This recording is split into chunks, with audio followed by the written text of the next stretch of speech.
videos are a few things that we shot over the last several months. Jerry and I sat down and talked about the steps together, and we both come from different backgrounds, Al-Anon and AA. We both have different hurts, habits, and hang-ups, and we both have different takes on the 12 steps. But one of the things we want to do is bring hope to other families, that you can recover, you can get well, and that those little people who are affected by all that you do and say can get better too. And this is our mission, is to share with other people that we can do it, that the whole family can recover and the whole family can be well. Thank you so much for watching. Be sure and subscribe above. On. And this thing is on. Pony's behind us. Hi, my name's Jerry. I'm a grateful believer in Jesus. I struggle with chemical dependency and other addictions. Hi. This is my wife, Tanya, here. She'll introduce herself at this stage. So what step we're working on? We're working on step 9, which is made a list of all persons we had harmed and became willing to make amends to them all. Step 9 is was a very difficult step for me each time I do it. Most of the work, the way I do it, most of the work is already done because I use my 4th step inventory to go through all the resentments that I have, and a lot of the times I'm the person I have a resentment at for doing something to somebody else. So in that regard, that's part of the damage that I have done, or part of the harm that I've caused. So in step 9, we're encouraged to go into prayer and to a quiet, reflective time and ask God's direction on how to, what to put on this list, all these people. Now, the beauty of this is we don't need a plan. We just need to list it out. So, for example, let's say I put my wife on there, Tanya. Well, let's say, yeah, so I'm making my 9-step list, and it says Tanya, for being so I'm needing to clean up the wreckage of eating the last of the ice cream, because that's like the worst thing that I've ever done. So I might as well get that out of the way, and then it's all downhill from there.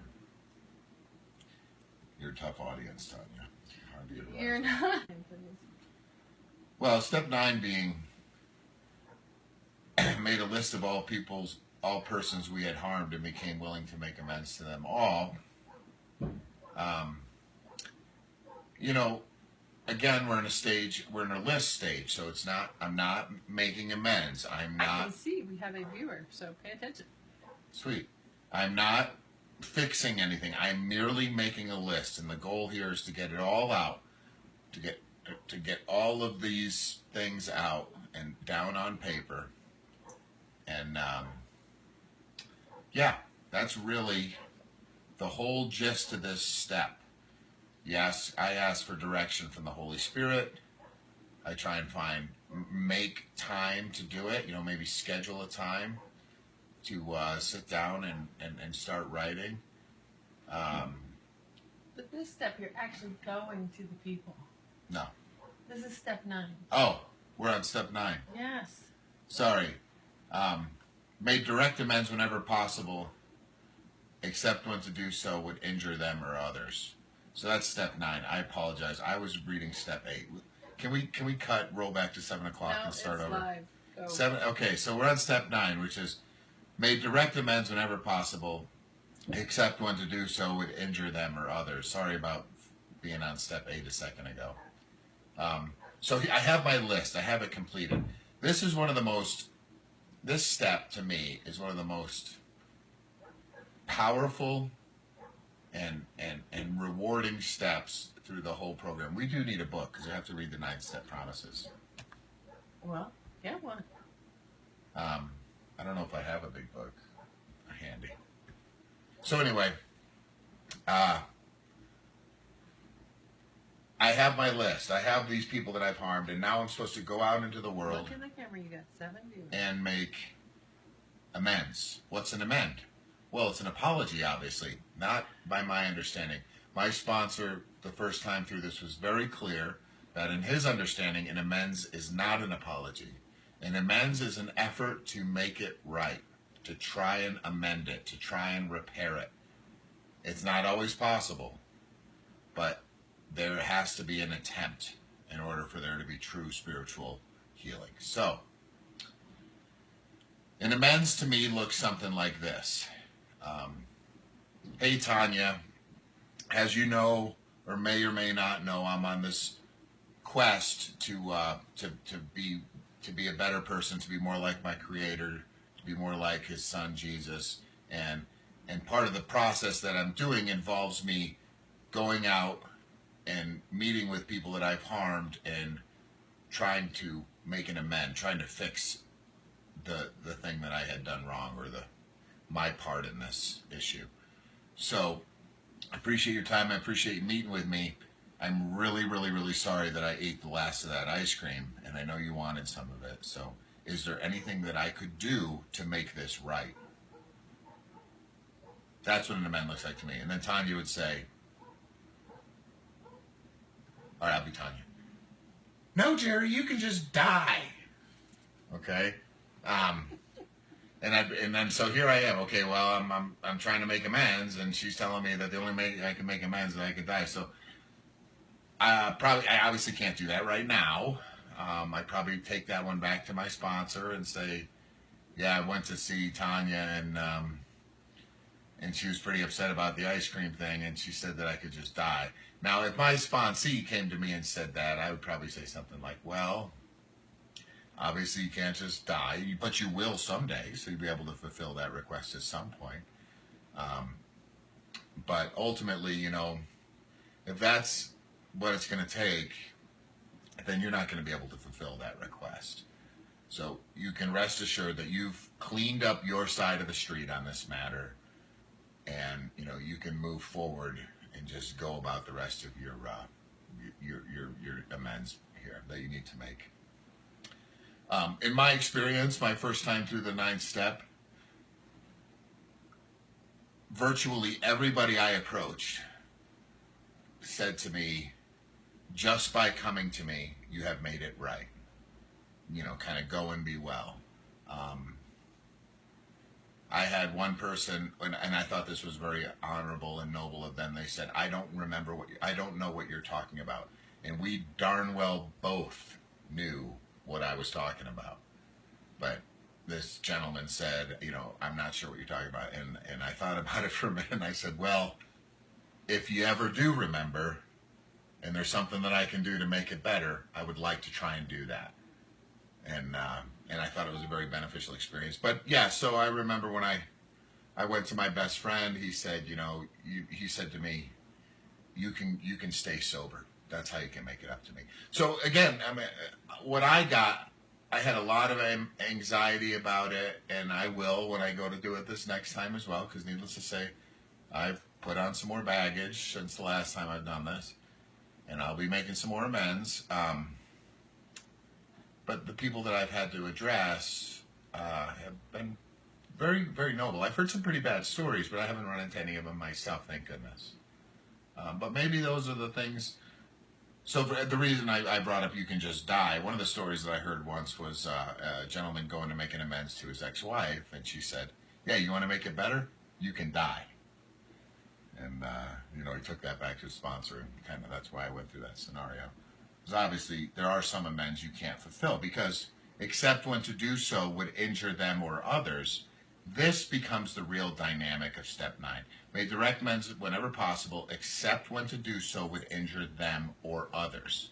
Notice that I'm not involved in that. If I'm going to get injured, that's fine. It's them or others. That can be That's not true. Especially in relationships that have been abusive, and you need to make an amends to free yourself. You do not want to do that, which puts yourself in danger. That makes sense. If it's going to put you in danger. But let's go back to the key principle. The key principle, and I don't know how many of you know the Our Father prayer, but it is, you don't come to God without forgiving the other person, and being forgiven of your debts, being in forgiveness, is part of forgiving the other people, so that we're able to forgive other people so God can forgive us. And in the Our Father, we may say that hundreds and hundreds of times in our life and not really understand what that means. This step 9, puts it into practice. Step 9 says, okay, it's time to take that list that you wrote, take step 4 and actually put it into practice.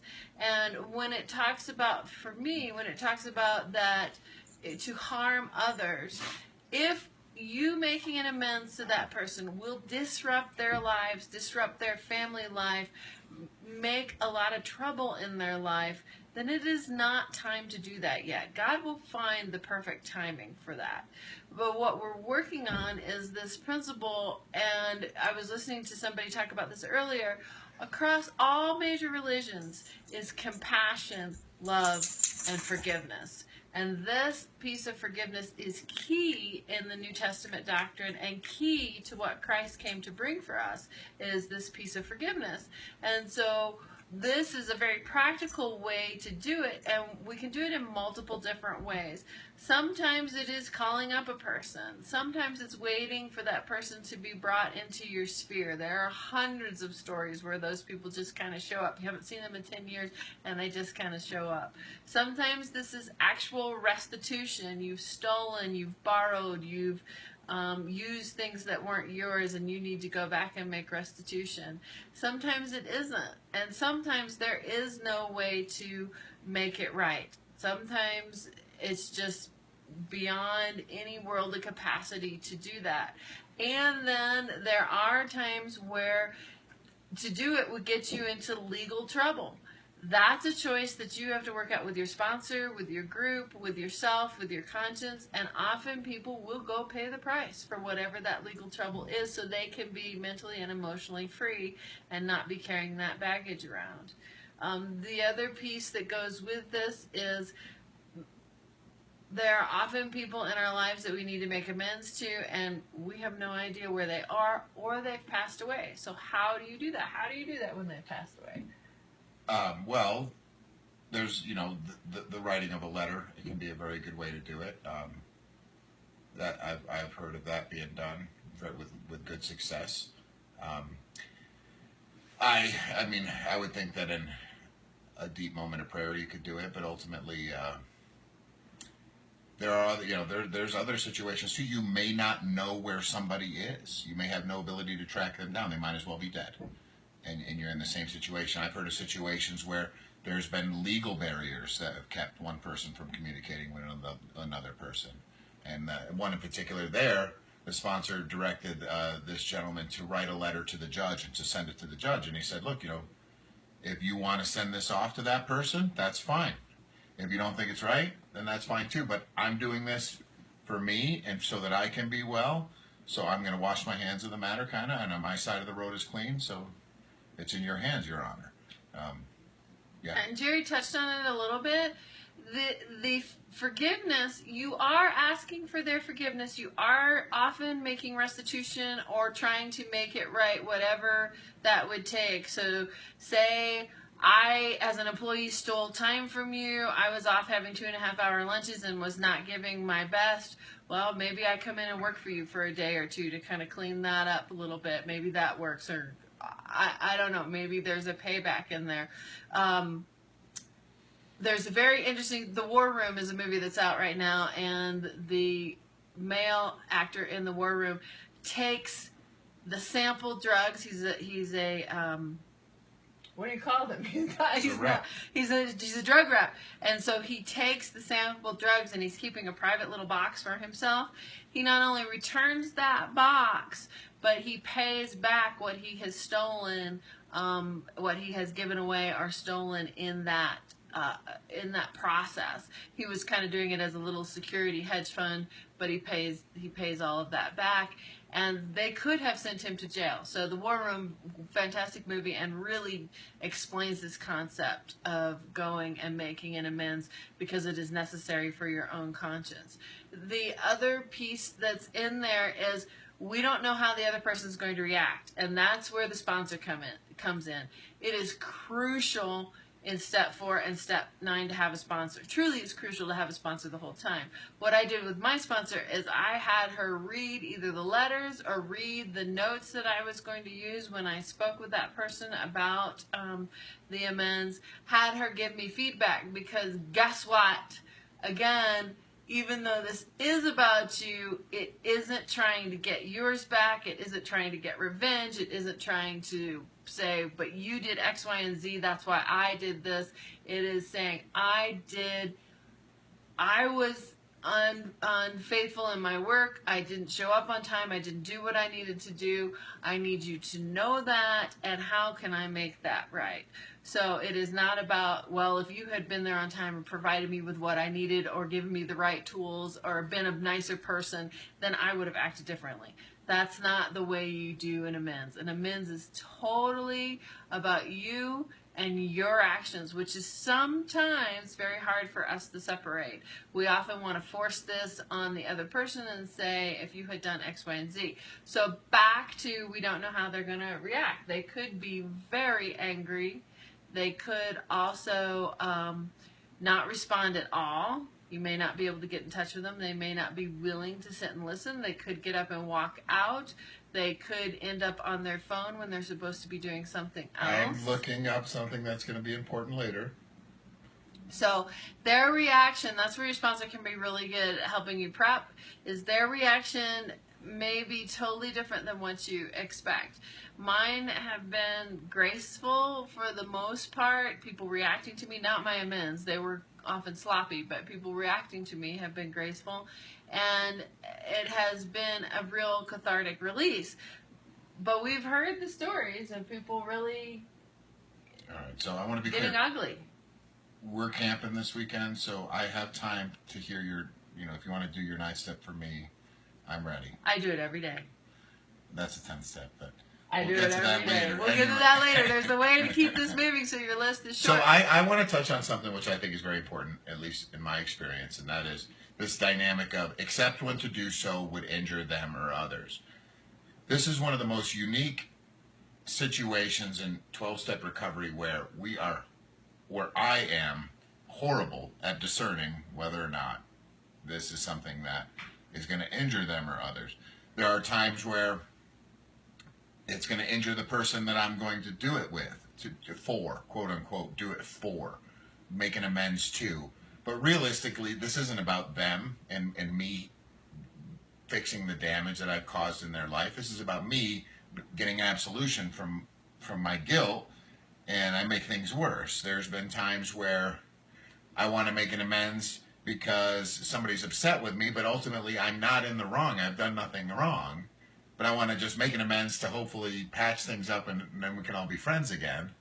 But maybe there isn't a wrong there, and this is why each amend, in my opinion, really needs to be brought through a sponsor. And in my experience, my sponsor and I will, especially in the more difficult ones, we come up with a plan. How are you going to do this?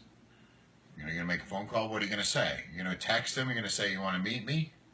What, maybe you say something like, I need 15 minutes of your time. Meet me over there at the coffee shop. I'm buying. Is that, are you free at 9 o'clock? Something like that. So what we're going to do from here on out for the rest of this is we're going to have a competition, because when I started talking, I got up to 7 and you had us down to 4 viewers.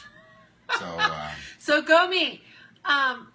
Jerry touched on it a little bit as well about assuaging your own guilt. This is not for you to go and tell all the gory details. There's some good examples on, unfortunately, on affairs with husbands and wives. Possibly, and you need to work this out with your sponsor, you need to go and make an amends. Do you need to tell them all the details? Everything that happened, where you were, what happened, who you were with, times that it happened, all those types of things? That's something you work out with your sponsor beforehand. Because, like the step says, that could end up doing more harm than good. It may get it off your chest, and it may make you feel better, but it may make your spouse feel terrible. And that is not the design of it. It is to forgive others as we have been forgiven, to forgive our debts as we have been forgiven our debts. It is not about, I want to dump all this on you. I think sometimes in a marriage or a deep friendship can become a dumping ground to where trash is collected up on me and I'm going to dump it on you and I feel better, but now you're carrying around the trash.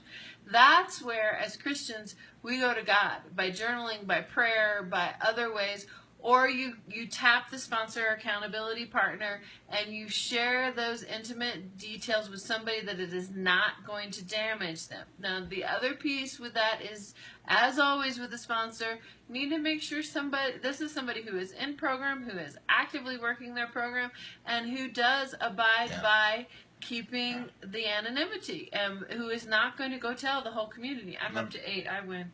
Well, now's my turn, guys. So everybody, come on in. Now's a good time to come on in. Pay attention. This is a guy versus gal thing, so we're gonna win right here. The atomic bomb of the 9th step tends to be this adultery thing or affair, because in the big book it's covered specifically. They call that out, and it seems like it's so obvious that in all situations you would want to get that out and try and make it right, but it doesn't. It's not a black and white issue in the big book. They specifically call it out, and they say not in all cases. We need to be, but certainly what would not happen, and this is called out in the big book, is let's say there was a case of an affair.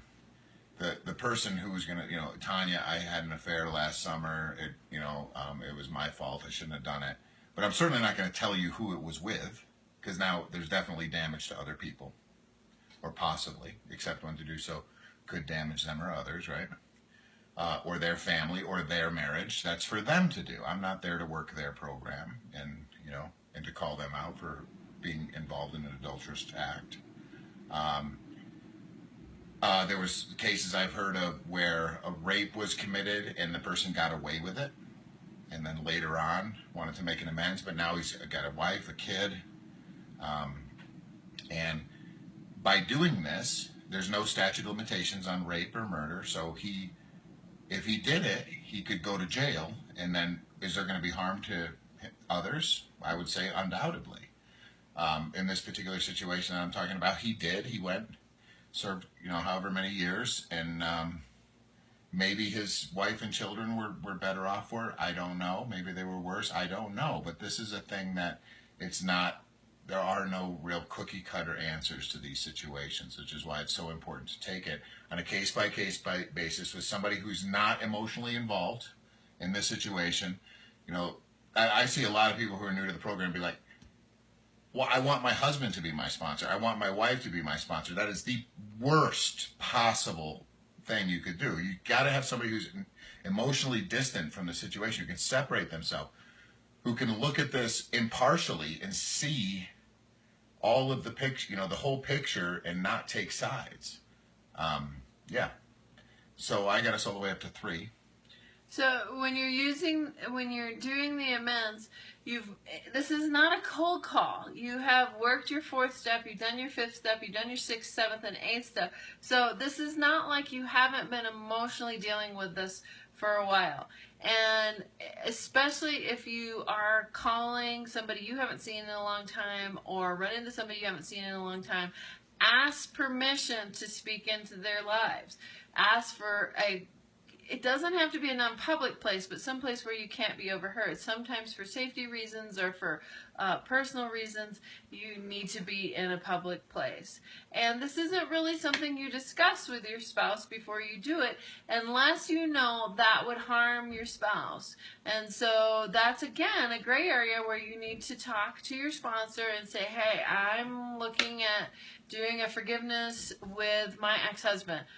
How is that going to affect my spouse? How do I set that up so that it is beneficial to everybody instead of harmful to anybody? The other place that you really need to be aware is children. Children know a lot, but they may not know the details. They feel a lot. They are aware when there's discord in the house, when there's problems in the house, when there are problems outside of the house. They know. They just don't know exactly what's going on. So there's no reason to take it down to, in my personal opinion, there's no reason to take it down to very deep detail, especially when they're young, on we were at such and such bar and we always went here and we drank this much, and those kind of drinking stories are yours. You have to deal with them. Don't burden the child with them. Or there's other issues of abuse or those types of things. You may need professional counseling before you even deal with some of these things when it gets to that level. Some of the ones that people really enjoy are, hey, I stole your bike when I was a kid. I want to buy you a new bike. Can I do that? Or wait a minute. Isn't that kind of, and I don't know if you mean this or not, but I want to jump in. In my experience, we don't tell them what we're willing to do. We put it in their court. We say, this is what I did. What is there something I can do to make it right? Now, like, I stole $100 from you back in 1974. Here's the $100. We're good now, right? No, well, no. Obviously, that $100 is not the same $100. The purchasing power is nowhere near. Maybe they wanted interest on it. I don't know. Let's say it was but anyway, so it's important to me in my recovery program to put it in their court. What do I need to do to make this right? I'm not saying I'm going to do it, but I'm saying if you have your way, let's say I took $100. I say you can pay me back $10,000. I'm like, well, I'll tell you what. Let me meet with my sponsor on that, and I'll get back to you. You meet with the sponsor. Sponsor's like, that's just completely unrealistic. Let's say it's 1,000. 1,000 is more than realistic. That's easily inflation plus lots of interest. 1,000. Any more than that too. And here's the thing that a good sponsor would bring up: is that going to cause harm to your family's lifestyle? Are you able to pull $1,000 out of your discretionary spending that you are allowed in your portion of the family's budget to make this back? Because otherwise now they're paying for the price too. So it can be a complicated issue. I've heard of situations where people have embezzled lots and lots of money, and to get that back, you can't just you're going to uproot everybody else's life who's dependent on you. True. And it doesn't have to be done like that. Lots of people, again, the War Room does a really good job of this. Lots of people set up payment plans to pay it back. It is going to affect the rest of the family. What I see also, and especially with children involved, is, okay, Dad made a mistake. He's going back to that person to make the mistake right. It's going to affect all of us, but what's the deeper lesson? That I know that I am still a worthwhile human being. Even if I made a mistake, I can go back and ask forgiveness, do restitution, and I'm still loved, I'm still cared about, and it is part of the family unit to do that. That is, I think, honoring God more than saying, oh, I can't do that because it'll affect my family. Well, maybe I can't do that now. But yes, these can be complicated issues, and it's important to me not to make hard and fast rules. If I have $1,000 sitting away that I've been wanting to go on that vacation with, or buy that rifle with, or whatever, that wasn't going to involve somebody else in the family, that would be the opportunity for me to say, okay, how about 1,000? But I think we're back to the fact that everybody affects about 5 different people. Whatever your character defect is, whatever your addiction, your codependency, all this stuff affects 5 different people. So you going back and making it right. This is what my sponsor said to me over and over again. You never know who's watching. And that person watching you do the right action may be free to do the right action themselves. You never know who's watching when you're making even the wrong actions or the right actions. And Jerry is right. You shouldn't suggest to the other person what you need to make restitution for. But if they are stumbling around, you could say, you and your sponsor could have worked out some things that you could say, I would be willing to X, Y, and Z. especially in emotional relationships, because there are times where you're not going to do some of those things because it's not healthy for you. If you had an ex-boyfriend or someone who said, well, the only thing you can do is go back out with me or come live with me, and that's not healthy for you, or you're married or all those things, then you're obviously not going to do that. Or, you know, if you had an employer who said, well, I need to turn you into the police now. You need to have thought through, it's very intense, it's very case by case, and you need to have thought through those scenarios. Those are the highest level ones. For most of us, it is going back to the sibling and saying, I'm sorry that I didn't treat you well in such and such and such and such circumstance, that I didn't always invite you out when I was going out with my friends, or that I have been snappy and sarcastic with you for most of my life. And how do you make the living amends from that point forward? How do you stop doing that action and move forward? Because you can't go back and change what you did in the past, and truly no amount of restitution is going to make it different. But if you change, if your actions change by working the program, then you have stepped forward and released yourself and hopefully begun to repair some of the relationship. It's good. I mean, and living amends is almost like a whole nother episode by itself. We're at 30-something minutes right now. I think it goes to step 10 when you do living amends. And we will get to step 10. It's going to be next Sunday instead of next Monday, but we will get to step 10 because Monday's the 4th of July, and y'all will be doing something more fun, I hope. Like a baseball game. Like at 6 p.m. No, we're doing it on Saturday. That's on the 2nd. We're watching We're going to the parade and watching fireworks, and we're going to hand out Cokes and stuff, Coca-Cola and stuff, because he's the Coke guy. And soda, too. But let's wrap up step 9. So, making an amends is, again, just like step 4, another piece where you have to have a sponsor. You have to bounce it off somebody else. And then the other thing you can do with that sponsor is once you get a reaction, and Jerry's talked about it a couple times, you don't have to say, oh yes, I'm going to pay back $1,000 by tomorrow, or oh yes, I'm going to change my attitude, or oh yes, I will meet you at such and such restaurant for another dinner at such and such time. I'll go slip my wrist as soon as I get home. Or I'll go slip my wrist as soon as I get home because you're that angry. Or the child says to you, well, if you did all those things wrong, then you should take me to Disneyland and you should do this and that and the other. Once you make the amends, you take that information and you go back to your sponsor and you say, these are the feedback that I've gotten. Now, as you get more secure in this, you might be able to make some decisions at that time. But you normally need to head back to your sponsor and say, hey, I've made the amends. This is the response I got. So you need to be real practiced at saying, thank you for your time. I really appreciate your feedback. I need to talk to my sponsor before I move forward. So it takes a lot of courage. It takes a lot of patience, and it also takes some real grounding to say, I don't have to bend to this other person. Again, I want to reiterate, don't put yourself in danger. That's not what an amends is about. An amends is about a safe place for you and that person, and there can be people who emotionally blow up on you. Well, it's time to close the conversation. What do you mean by that? And that's when you should have worked out with your sponsor ahead of time. I do want to cover one thing because there's been a lot of talk about sponsors. So, to me, what a good sponsor looks like is somebody who has been through the 12 steps. Somebody who has what you want, something that you want. Oh, that person seems to be very comfortable in their own skin. I want that. That person really seems to be able to take what happened throughout the day and bring it back to a lesson from the steps. I want that. That person really seems to have a good marriage. I want that. Something that you want. Number 1. Number 2, they've been through the 12 steps. Number 3, that they have a sponsor themselves. That to me is very important as well. I've had times where I'm like, I don't agree with you. And then my sponsor will say, you want me to go ask my sponsor what he thinks? You want a second opinion? I'm like, that sounds great. Let's do that. So anyway.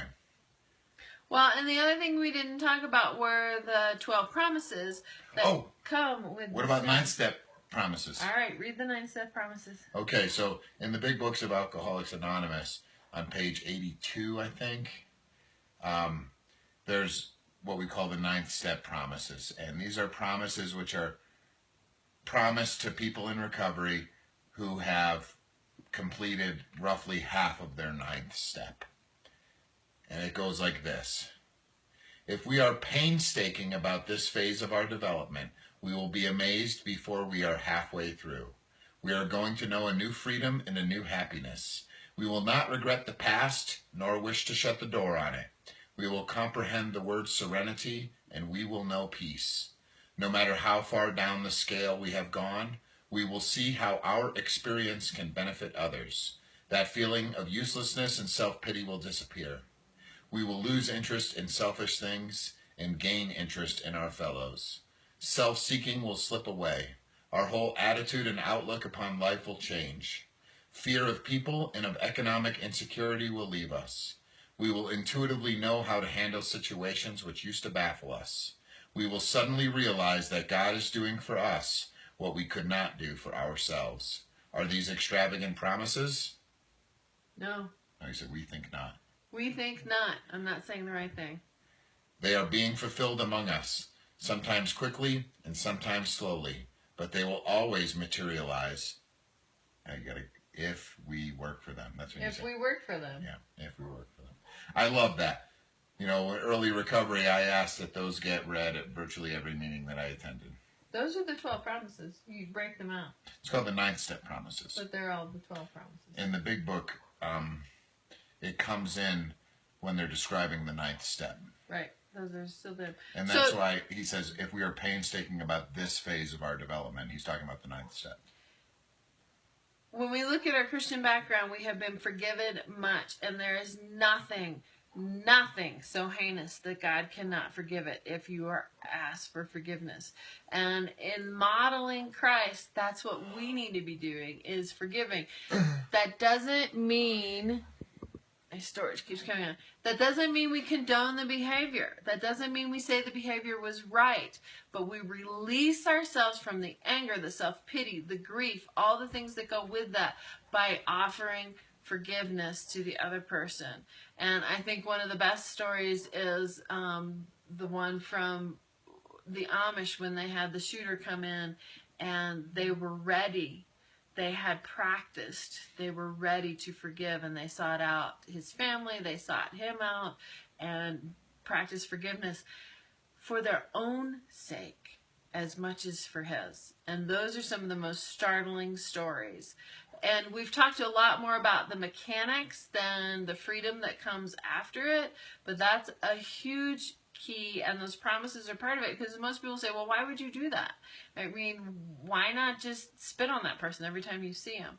It's because then that anger eats me, and I get to keep it, and I get to hold it, and I get to pet it, and I get to ball it up, and it just keeps eating me to where I can't pass that person on the street. And this is part of this is why we did 6 and 7 before 8 and 9, was because this resentment and this holding on to anger and resentment is a character defect. It hurts us, but we don't necessarily want to let it go. You know, I talked very strongly on the 6th step about the first time I went through it. I was like, duh, obviously I want the character defects removed. But as I started looking more deeply, resentments, no. Sometimes I like to be hanging on to my resentments. Thank you very much. I'm not going to forgive that guy.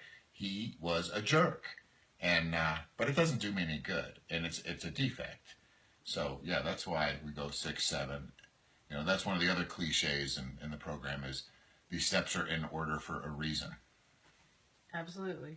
Now you may end up back during this process. You may end up back at step 1, realizing how powerless you are to control other people, especially if you have codependency as your defect. But it is this release that allows you to say, huh, they're not me, they're not behaving like me, and if I force them into that, I'm going to get resentful, they're going to get angry, we're going to have a problem. And it is one of those pieces that's growing up. I was listening to somebody else today, and they said it's a big boy, big girl step. You have to grow up to do this. You don't just get to flounder around in your self-pity and stay there. And we all know people who that's their identity. well, if he would have done something different, or if she would have done something different, or if blah, blah, blah would have happened differently, or if I had come into that kind of money, or da, da, da, da, da, da. Staying there, stay stuck. God never meant for us to stay stuck. He meant for us to move forward, to be amazing, to make sure we are singing the song we were made to sing, and we're stepping out and doing our divine purpose. That's what we're made for. That's what makes us happy. Yes! And you are. Whereas when we stay stuck in that unforgiveness, when we don't make those amends, we are just keeping ourselves from our highest good at that point. And we can't connect with God because we're stuck saying, why can't you help me? Why can't you be there? Why aren't you who you say you are? And the truth is, he is who he says he is. We have to be who he made us to be. Good step. Let's wrap it up. Okay. Trust God, clean house, tell the truth. We'll see you next week.